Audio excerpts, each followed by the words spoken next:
तिरुभाव तिथि उपलक्ष्य में अपने वाणी को पवित्र करने के लिए उनकी अमृतमय कथा आस्वादन करने का प्रयत्न कर रहे हैं।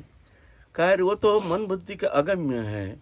महत् पुरुष के जो जीवन चरित है, जीवन आलेख्य है, ये अगम्य है, मन बुद्धि का अगम्य है। ये तो एकमात्र जिस पर कृपा होती है वही समझ सकता है, नहीं तो वास्तव में वो कृपा समझना साधारण के लिए संभव नहीं है। अपने विचार बुद्धि के द्वारा कदापि संभव नहीं है। क्या करते हैं, किस लिए क्या करते हैं, है ना। इसीलिए गुरु कृपा को आश्रय करके, गुरु चरण शरण लेकर के ही साधक को आगे बढ़ने के लिए प्रयत्न करना चाहिए। तो आज आलोचना करेंगे गुरु कृपा की कुछ ऐसे कुछ दिग्दर्शन। हमारे गुरुदेव किसी को ज्यादा उपदेश नहीं करते थे, लेकिन उनके जीवन आदर्श सबसे बड़ा उपदेश है, सबसे बड़ी शिक्षा है। लेकिन ये शिक्षा प्राप्त करने के लिए अंतःकरण के गठन चाहिए, निराभिमानिता, श्रद्धा, अनुगत्य, ये सब चाहिए। तब जाकर के वो कृपा को अनुभव कर सकते हैं।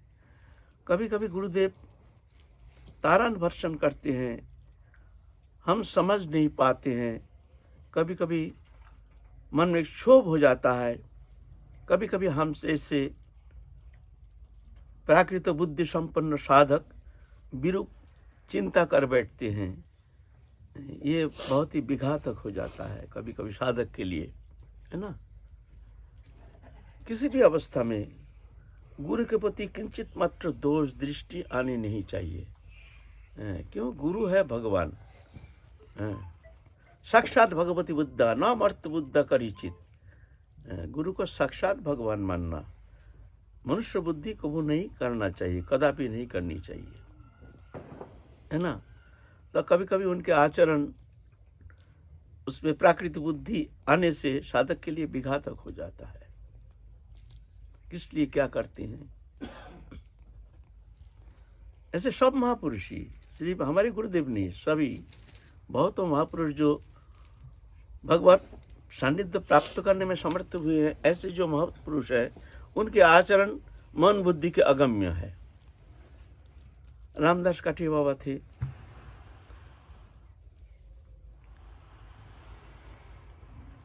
उनके जो शिष्य थे संत दास बाबा,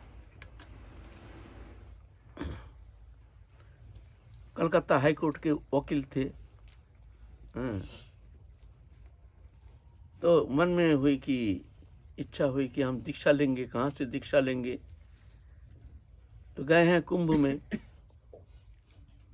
कुंभ में जा करके सब संत के पास बैठते हैं। विजय कृष्ण गोस्वामी थे उनके मित्र, उनके पास भी गए। मित्र होने का कारण वो सामर्थ्य है, लेकिन मित्र होने का कारण उनसे दीक्षा लेना माने वो तो एक मित्र भाव है ना, और ईश्वर भाव करना मुश्किल हो जाता है। तो जब विजय कृष्ण गोस्वामी ने उनका कहे हैं जो जाओ, यहाँ एक महत्पुरुष है रामदास काठिया बाबा, तुम उनके पास जाओ, वो एक महत्पुरुष है, उनको देखो, तुम्हारा पसंद आए तो वहाँ से दीक्षा ले लेना। तो संत दास बाबा गए हैं, जा करके सुनते हैं कि वो ज़्यादा शिष्य नहीं करेंगे। नीचे करो, ज़्यादा शिष्य नहीं करेंगे, दो चार ही करेंगे, शिष्य नहीं करेंगे। सब शिष्य लोग भी कहते हैं बाबा ये दीक्षा भिक्षा नहीं देते हैं, कोई आने से ही दीक्षा देते हैं, ऐसा नहीं देते हैं। तो सोचे ये तो दीक्षा देंगे नहीं, तो ऐसे चिंता कर रहे हैं। तो है तो अच्छे संत हैं, महत्पुरुष हैं, देखने में तो अच्छा ही लग रहा है, दृष्टा पुरुष ऐसे महसूस हो रहा है। तो लेकिन हम सुने हैं बाबा तो दीक्षा नहीं देंगे, ऐसे मन में चिंतन कर रहे हैं। काठिया बाबा कह रहे हैं नहीं नहीं, अभी भी अच्छा आधार मिलने से हम 2 एक और चेला बनाएंगे, अरे हमारे मन की बात कैसे जान लिया, हमारे मन की बात कैसे जान लिया। तो ये तो साधारण नहीं है, क्यों हमने चिंता की है और वो चिंता करने का साथ साथ जवाब दे दिया। हाँ? फिर सोचते हैं ना ऐसे ही कहे होंगे, ऐसे ही कहे होंगे, लेकिन अगर दे दें तो दीक्षा तो हम ले लेंगे और हम उनसे प्रार्थना करेंगे, अगर दीक्षा दे देंगे तो ले लेंगे, ऐसा मन में सोच रहे हैं। तो काठी बाबा कहते हाँ हाँ दे देंगे तो वृंदावन आ जाना, वृंदावन आ जाना। अरे हमने मन में चिंता किया, कैसे कह दिया तुम वृंदावन आ जाना, दे देंगे। तो ये सिद्ध महात्मा है। अब निश्चय कर लिया, जो ये पहुंचे हुए संत हैं। फिर गए हैं वृंदावन में। वृंदावन में जाके देखते हैं दूसरा डिजाइन, हर समय विषय बांटता, चोर चोट्टा बदमाश ये घेर करके बैठे रहते हैं, चिलम पीते हैं सुबह से संध्या तक, और हा पैसा हा पैसा हा पैसा हा पैसा हा पैसा। वो सेठ आया, बहुत अच्छा था, हमको 2 पैसा दे गया। वो बड़ा बदमाश था, हमको 1 पैसा भी नहीं दिया। हमारे चेला लोग, ये साला यहाँ बैठे बैठे जो खाता है, हमारे हम इतना कष्ट करके पैसा 2-1 पैसा संग्रह करते हैं, उसकी तरफ इसका नज़र है। ऐसे पैसा पैसा पैसा पैसा 3-4 दिन वो रह करके वो सोचे कि भाई ये बेकार, हमने ऐसे ही मन में कल्पना की है, वास्तव में ऐसे संत है नहीं। ये तो देखते हैं हा पैसा भजन भजन तो कुछ करते नहीं है, ऐसे ही। तो चले गए, नहीं चलो यहाँ से दीक्षा नहीं लेंगे, चले गए हैं कलकत्ता। तो एक दिन सोए हैं छत के ऊपर, गर्मी मौसम, तो देखते हैं 2 तारा जैसे, ज्योतिष जैसे नीचे उतर आ रहे हैं। अरे भाई क्या है, ऐसे उतर आ रहे हैं, क्या बात है। देखते हैं, जब सामने आए देखते हैं एक जन रामदास काठिया बाबा, एक जन विजय कृष्ण गोस्वामी। अब तुम्हारे मन का भ्रम गया है? अब मन के भ्रम गया, वृंदावन आ जाना, दीक्षा ले जाना। आप मन में निश्चय कर लिया। महत्पुरुष का आचरण देख करके कभी कुछ ऐसे मंतव्य करना उचित नहीं है, हमने बहुत भूल किया। एक दिन क्या हुआ, उनके एक शिष्य थे, काठिया बाबा के शिष्य। एक दिन दुखी होकर के कह रहे हैं, रात को बाबा सो रहे हैं, चरण संभाषण कर रहे हैं, तो कह रहे हैं बाबा आपसे एक प्रार्थना करूं। बोलते बताओ।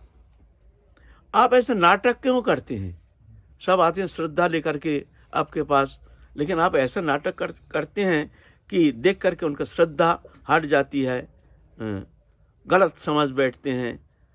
आप उनको वंचित क्यों कर रहे हैं, सीधा कह दिया। तो बाबा ने कहते हैं तुम जानते हो हमारे ये शक्ति की एक छटा अगर जगत में प्रकट हो जाए, प्रकाशित हो जाए, तो चुन चुन कर नोच नोच करके हमारे मांस को उखाड़ के ले जाएंगे यहाँ से, तुम जानते हो। नाटक नाटक करते हैं, ये नाटक। हमारे गुरुजी भी ऐसे नाटक करते थे। कोई आने से ओह पेट दर्द है, माथा दर्द है, बीमार बीमार बीमार, फिर भी लोग आते हैं। एक दिन क्या हुआ, एक जन आया, हमारे गुरुजी के ही भक्त हैं, वो कांग्रेसी टोपी, सफेद टोपी है ना, टोपी पहने हुए, बोलता है रोहिणी तुम हमको ऐसे टोपी दे दो, तुम्हारी टोपी को हमको बहुत अच्छा लग रहा है। तो हाँ बाबा दे देंगे। एक सफेद टोपी, यहाँ ऐसे छोटी छोटी दाढ़ी है, और टोपी पहन के एकदम मौलवी जैसे, एकदम मौलवी जैसे, देख करके मालूम होगा जो एक जन मुसलमान मौलवी बैठी हुई, बड़ी बड़ी दाढ़ी, छोटी छोटी दाढ़ी, माथे में टोपी, बैठे हैं। देख करके कोई और उनका वहाँ बैठते नहीं, कुछ बोलते नहीं है, ये कैसे साधु है भाई, वंचना करने का कैसे तरीका। एक दिन एक सेठ आया, हमसे कहते हैं यहाँ फलाना बाबा रहते हैं राधा कुंड में। हम बोले हाँ, उनको दर्शन कराओगे। हम बोला आइए।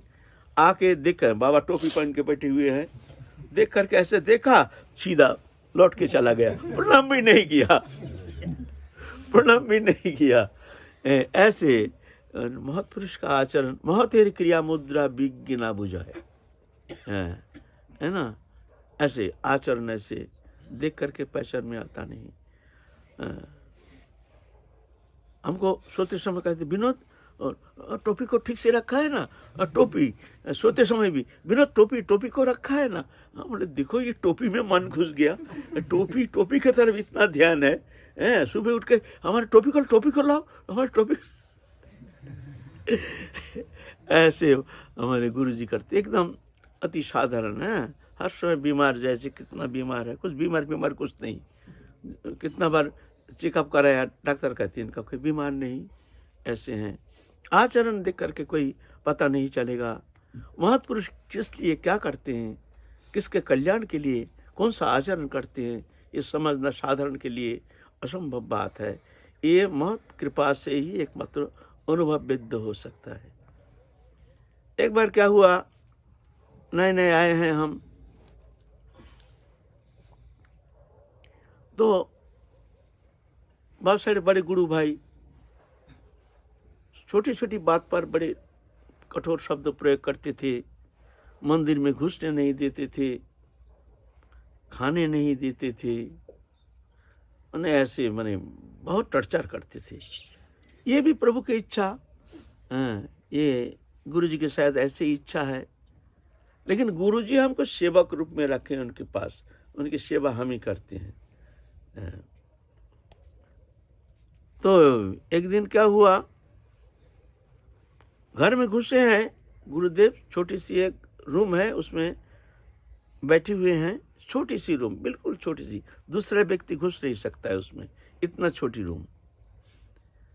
तो गाली गालो शुरू किया कोई बात पर।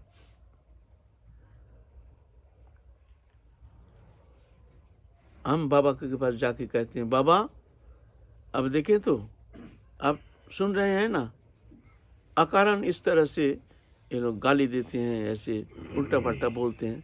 अब बताइए, या अभी जो ये गाली गालोच कर रहे हैं, ये मेरा क्या दोष है, आप बताइए, आप तो खुद सुन रहे हैं ना। बाबा कहते हैं, हम तो सुन रहे हैं, ये तो दोष तो तुम्हारा ही है। सुन करके थोड़ा झटका लग गया। वास्तव में कोई शब्द प्रयोग नहीं किया, कुछ किया नहीं, आने का साथ साथ कोई कारण लेकर के गाली गालोच शुरू हो गया। ये शिक्षा है, ये होनी चाहिए, तब जाके कंक्रीट होता है। साधु आते हैं भजन करने के लिए, ऐसे ऐसे थोड़ी होता है। वहाँ तो थोड़ा सा छोटा लगना चाहिए। कृपा का लक्षण क्या है? छोटा। जब आपके प्रति भगवत कृपा होगी तो समझना छोटा बाजेगा। कृपा का लक्षण ये नहीं कि रसगुल्ला मिलेगा। जीव तो चाहते हैं प्रभु हमको कृपा करो, कृपा करो, कृपा करो, और प्रभु हंसते हैं। ये जानता नहीं है ये क्या कह रहा है। हम कृपा करेंगे तो ये संभाल नहीं पाएगा, इसीलिए भगवान हंसते हैं। कृपा माने ठोकर। हमारे बहिर्मुख वृत्ति जो, वो वृत्ति को हटाने के लिए ठोकर मारेंगे। तुम्हारा पुत्र मर जाएगा, संपत्ति नष्ट हो जाएगा, संभाल पाओगे? उस समय कहोगे हम भगवत भजन करते हैं, प्रभु के शरणागत हैं, हमारे लिए ऐसे परिस्थिति है, ऐसे प्रतिकूल परिस्थिति, प्रभु की कृपा हम पर बिल्कुल है ही नहीं, चलो भजन करेंगे नहीं। भजन छूट जाएगा। लेकिन ना, ये प्रभु की कृपा है, और कृपा समझना भी कृपा सापेक्ष है। जिस पर कृपा नहीं होती वो कृपा समझ भी नहीं पाएगा कृपा किसे कहती है। कृपा माने रसगुल्ला खाना नहीं, हर प्रकार अनुकूल परिस्थिति होनी चाहिए। सब हमारे जितना प्रियजन है सब हमको प्यार करेंगे, आदर करेंगे। घर में अपनी स्त्री कुटुंब परिवार सब हमको आदर करेंगे। धन पैसा होगा, समस्त प्रकार समृद्धि रहेगी, तो अब ना प्रभु की कृपा। ऐसा नहीं, तद विपरीत। हम जिसको कृपा करते हैं उसको धन हरण करते हैं, उसको जान हरण करते हैं, उसको टॉर्चर करते हैं। ये कृपा है।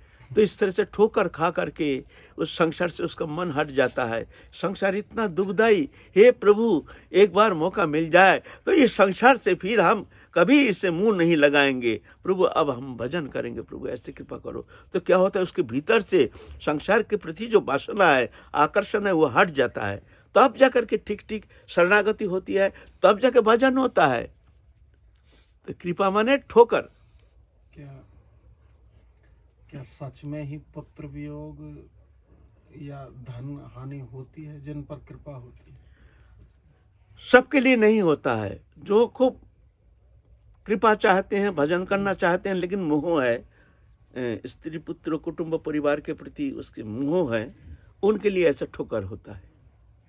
अगर नहीं चाहते हो, नहीं भजन करेंगे तो भजन करेंगे, लेकिन ऐसा थोड़ी है हम स्त्री पुत्र परिवार का परित्याग कर देंगे, ऐसा थोड़ी होता है। ऐसा भजन हमको नहीं चाहिए। ऐसा जो संसार में भी है, संसार विषय जो उसमें आसक्ति है, भोग वासना भी है, थोड़ा भजन भी कर लेते हैं, तो भगवान कहते ठीक है, कोई बात नहीं, लेकिन चिल्लाना नहीं, हल्ला नहीं करना, प्रभु कृपा करो कृपा करो, कृपा करें, कृपा करो। अगर हम कृपा करें तो इस तरह से ठोकर लगेगा। और जो जान गए हैं, जो दृश्यमान जागतिक वस्तु पदार्थ, इससे हमारा कोई संबंध था नहीं, है नहीं, होगा नहीं, होता नहीं, हम प्रभु के हैं, प्रभु हमारे हैं, ऐसे जानकर के दृश्यमान जागतिक वस्तु पदार्थ के प्रति पूर्ण रूप में अनासक्त होकर के भगवत चरण में शरणागत होकर के भजन करते हैं, उसके लिए ऐसा नहीं होता है। और होने से उसका कोई फर्क नहीं पड़ता है। श्रीवास श्रीनिवास जो थे प्रभु के पार्षद, जो प्रभु के देखो निजी पार्षद हैं, उनका पुत्र वियोग हो गया, और श्रीवास पंडित नाच रहे हैं प्रभु के साथ, कीर्तन में आनंद में नाच रहे हैं।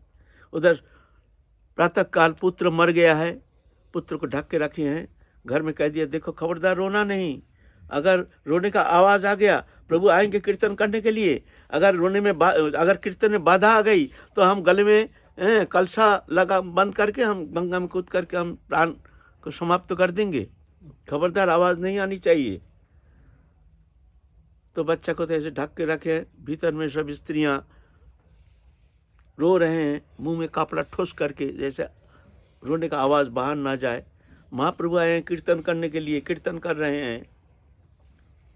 महाप्रभु कहते हैं हमको भाई आज उल्लास नहीं, आनंद नहीं, क्या बात है, हमसे कोई गलती हो गई है, हमसे कोई भूल हो गया है, हमारे कीर्तन में उल्लास क्यों नहीं हो रहा है, शायद हमसे कोई अपराध हो गया है। अच्छा चलो भाई फिर कीर्तन करो, फिर कीर्तन करते हैं, कोई उल्लास नहीं। और श्रीनिवास प्रभु के साथ नाच रहे हैं, आनंद में नाच रहे हैं, हंस रहे हैं, उल्लसित हैं,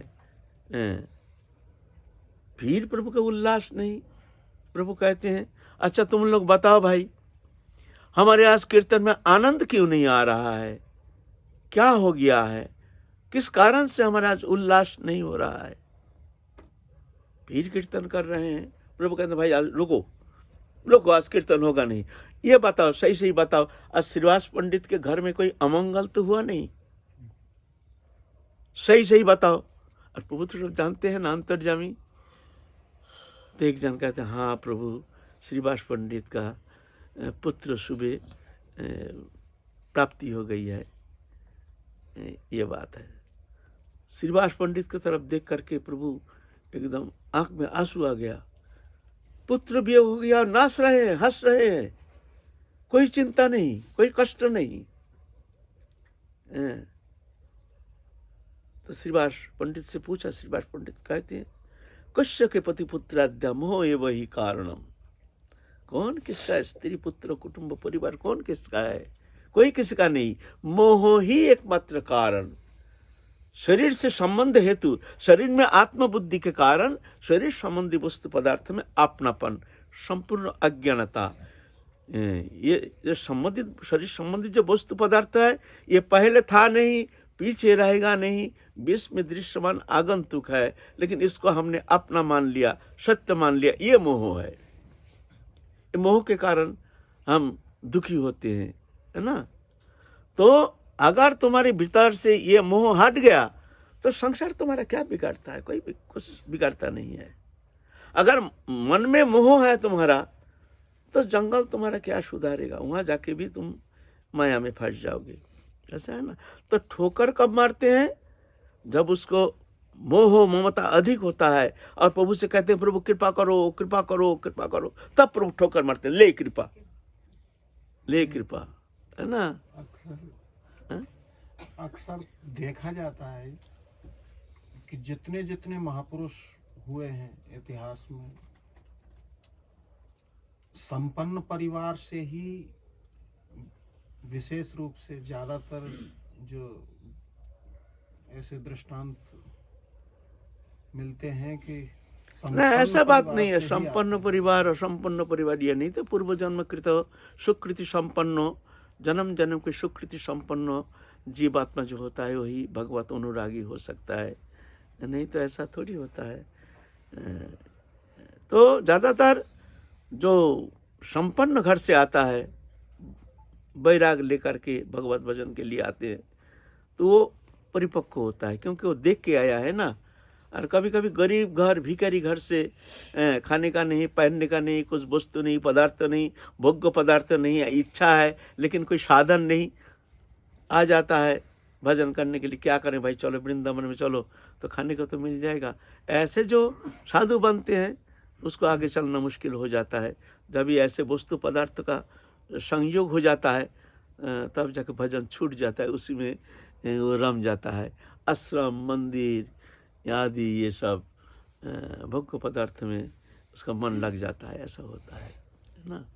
तो ठीक है, हमारे जो विषय वस्तु है, हम कहते हैं बाबा हमने क्या गलती किया, इस तरह से हमको गाली दे रहे हैं। बोले दोष तो तुम्हारा ही है, दोष तुम्हारा ही है। हम बोले ठीक है, हमारे दोष है, अच्छा है, हमने मान लिया, आप बता दीजिए क्या दोष किया हमने, तो हम उस दोष को विचार के द्वारा हम उसको दोष से मुक्त हो जाएंगे, कोशिश करेंगे जैसे भूल हमसे ना हो। अब बता दीजिए क्या दोष किया हमने, हमको तो देखने में कुछ आता नहीं है। बोलते तुमको देखने में आता नहीं है, यही तो तुम्हारा दोष है, तुम अपना दोष देखते नहीं हो, यही तो तुम्हारा दोष है, यही तो तुम्हारा अहंकार है। तो हमने बोला अच्छा, विनम्रता से, अच्छा बाबा ठीक है, हमको देखने में आ नहीं रहा है, हम देख नहीं पा रहे हैं अहंकार के कारण, लेकिन आप थोड़ा सा बता तो दीजिए कौन सा भूल हो गया। वो तो तुम अपना दोष नहीं देख रहे हो, यही तुम्हारा भूल है। तुम दोष नहीं देख रहे हो अपना, यही तुम्हारा भूल है। लो, इसका क्या जवाब देंगे। फिर हमारा तरफ भीतर में थोड़ा सा क्रोध सा आ गया। हमारे गुरुदेव भी पक्षपात करते हैं, इसलिए मौत का क्रिया मुद्रा विज्ञ ना बुझाए। फिर ऐसे जब हो गया तो हम बाहर गए, जाकर के हमने सोची ये बुद्धि तो हमारी अच्छा नहीं, हमारी विवेक हमको टोक रहा है, ये बुद्धि तो अच्छी नहीं, गुरु जैसा कहते हैं उस पर भी हमारी विश्वास नहीं, हम इसमें हमारे संदेह आ गया। मन में सोचे हैं कि गुरु पक्षपात करते हैं, ऐसा तो होना नहीं चाहिए, ऐसे बुद्धि तो विघातक है। गुरु जैसे कहते हैं उसमें कोई संदेह नहीं होना चाहिए, संदेह आ गया तो मान लो वो तुम्हारे लिए विघातक हो जाएगा। तो हम क्या करें, फिर मन ही मन में गुरुचरण चिंता करके प्रार्थना करें, हे गुरुदेव हमको कृपा करो, हमको समझा दो, हमारी बुद्धि दो, हमारी बुद्धि विपर्यस्त है, हमसे क्या गलती हो गया है, अब हमको क्या करना चाहिए, अब हमको ऐसे बुद्धि दो। तो भीतर में ही बुद्धि दे दिया, बुद्धि दे दिया। ये हमारे भीतर से जैसे कह रहे हैं, देखो ये वैष्णव जगत है, किसी का दोष देखना, वैष्णव का दोष देखना, बड़े गुरु भाई का दोष देखना, ये सबसे बड़ा दोष है। तुम हर स्थिति में अपना दोष देखोगे, हर स्थिति में दूसरा का दोष देखोगे ही नहीं। कोई वैष्णव का दोष दर्शन करने का तुम्हारा अधिकार है नहीं, हर स्थिति में तुम अपना दोषानुसंधान करोगे, यही वैष्णव मार्ग है। ऐसा होने से तुम आगे बढ़ सकते हो, नहीं तो अहंकार के कारण अगर तुम अपने को निर्दोष देखते हो, समझते हो, तो समझना ये तुमको आगे बढ़ना तुम्हारे लिए कठिन हो जाएगा। फिर हम सुबह आए हैं गुरु जी को प्रणाम करने, उसमें गुरुदेव सिंह यही शब्द कह रहे, देखो विनोद, ये वैष्णव जगत है, बड़ा गुरु भाई अगर अकारण प्रहार भी करता है तो तुम अपना दोषानुसंधान करना, ये भक्ति मार्ग है। यहाँ हर स्थिति में तुम हार जाना, यहाँ हारना ही विजय है। यहाँ जो हार जाता है वो विजय प्राप्त करता है, जो जीतता है वो ठोकर खाता है। यहाँ जीतना नहीं, यहाँ तो फिर कहते हैं क्या, बड़े विनम्रता से, बड़े एक व्यथा भरा आवाज निकला गुरुदेव के मुख से, देखो विनोद, हम लोग सब हार करके ही तो भजन करने आए हैं, सब हार करके, हम लोग सब हार करके ही हम लोग आए हैं भजन करने। आप क्या जीतने का प्रयास है? ये हारना ही भजन है। यहाँ सब मनोनाई देखे पर दोषा, वैष्णव का दोष देखना तो बहुत दूर की बात है, किसी का ही दोष मत देखो। जो हो रही है प्रभु की इच्छा, जो होगी प्रभु की इच्छा, जान करके अपना दोषानुसंधान करो, इसमें तुम्हारा कल्याण है। देखो कैसे आचरण के द्वारा हमको शिक्षा दिए हैं। तो ये महत्पुरुष की क्रिया मुद्रा समझना बहुत कठिन बात है। भाग्यशाली जो होता है, जो शरणागत होते हैं, प्रभु कृपा से, गुरु कृपा से वही जान सकता है। नहीं तो विपरीत बुद्धि के कारण कभी कभी विपदगामी हो जाता है। ये भक्ति मार्ग ऐसा है। इस विषय में फिर आलोचना करेंगे एक दिन। सूर्य के किरण हर जगह समान देते हैं, सूर्य किरण देते हैं, लेकिन उसका प्रतिफलन क्षमता जो है, रिफ्लेक्शन कैपेसिटी, हर जगह समान नहीं होता है। जैसे वस्तु स्वच्छ होता है, स्वच्छता के अनुसार वहाँ रिफ्लेक्शन ऐसा होता है। सूरज किरण समान दे रहे हैं, लेकिन रिफ्लेक्शन अलग अलग। जैसे कांच में उसका रिफ्लेक्शन एकदम सूरज के जैसे प्रकाश, स्वच्छ वस्तु में प्रकाश, पत्थर में कोई प्रकाश नहीं है। तो ये सूरज किरण की कोई तारतम्य नहीं है, वस्तु के स्वच्छता के ऊपर उसके प्रतिफलन। तो ऐसा ही जो स्वच्छ हृदय होता है, उस हृदय धारण करने में समर्थ हो जाते हैं। माने गुरु शब्दों, गुरु वाक्य को धारण कर लेते हैं। धारण करने से बहुत जल्दी वो फलीभूत हो जाता है।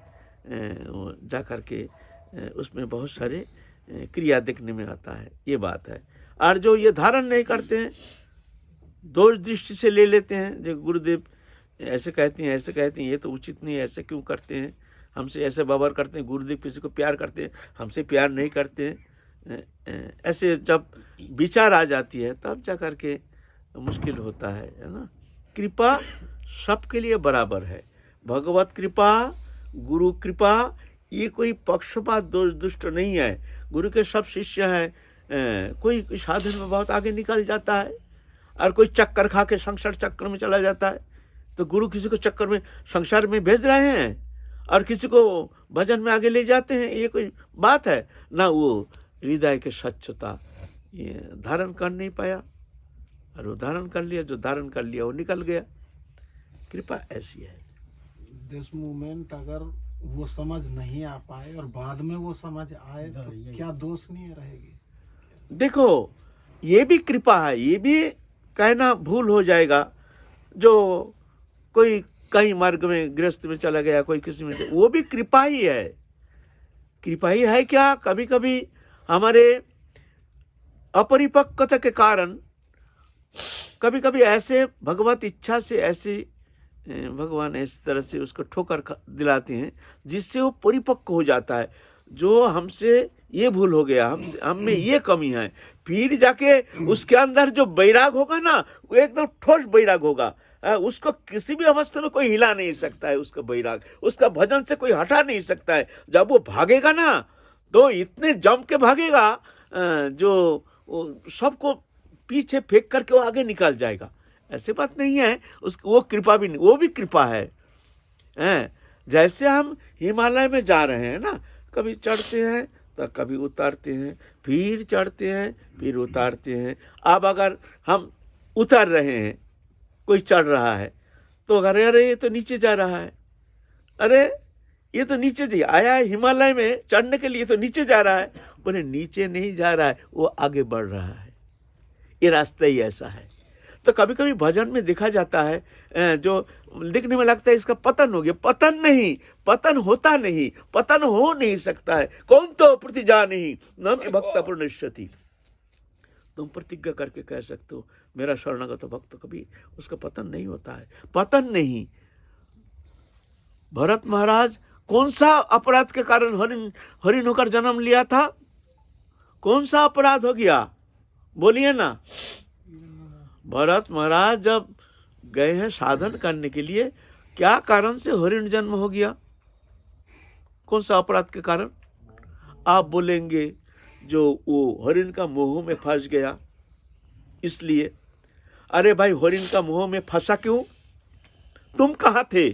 हम तो भगवान हमसे बोलेंगे ना तो भगवान को हम एक ले लेंगे, भगवान को हम दो हाथ ले लेंगे भगवान से। तुम कहाँ थे उस समय जब वो मोह में फंस रहा है? तुम गीता में क्या कहते हो? तेषां शततयुक्तानां भजतां प्रतिपूर्वकं ददामि बुद्धि योगं तं येन माम उपजान्ति ते। जो सतत हर हमसे युक्त रहता है, भजतांग प्रीति के साथ मेरा भजन करते हैं, उसको मैं ऐसे बुद्धि देता हूं जिस बुद्धि के द्वारा वो हमको जान जाता है। तो भरत महाराज क्या सतत युक्त नहीं थे? प्रीति के साथ भजन नहीं करते थे? तो तुम उनको बुद्धि क्यों नहीं दिया?